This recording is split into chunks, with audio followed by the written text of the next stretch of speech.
USA isinusulong ang pagbabakuna laban sa COVID-19 sa mga 6-month-old pataas.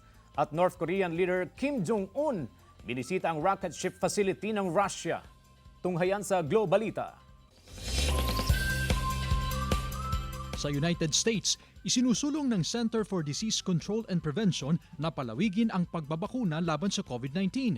Target ng CDC na bakunahan ang mga 6 months and above laban sa XBB.1.5 variant na laganap sa Estados Unidos. Paraan daw ito para makontrol ang muling pagdami ng tinatamaan ng COVID-19 na umaabot na sa 2,000 kada buwan.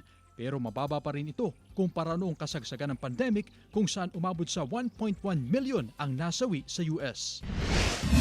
Sa Russia, sa pagbisita ni North Korean leader Kim Jong-un kasama si Prime Minister Vladimir Putin, kanyang binisita ang rocket launch site sa bahagi ng Eastern Russia. Ipinakita sa North Korean leader kung saan ina-assemble ang pinakabagong space booster ng Russia.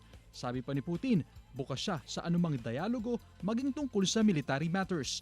Una rito, itinanggi ng Russia at North ang paratang ng Estados Unidos na magkasabwat sila sa arms dealing.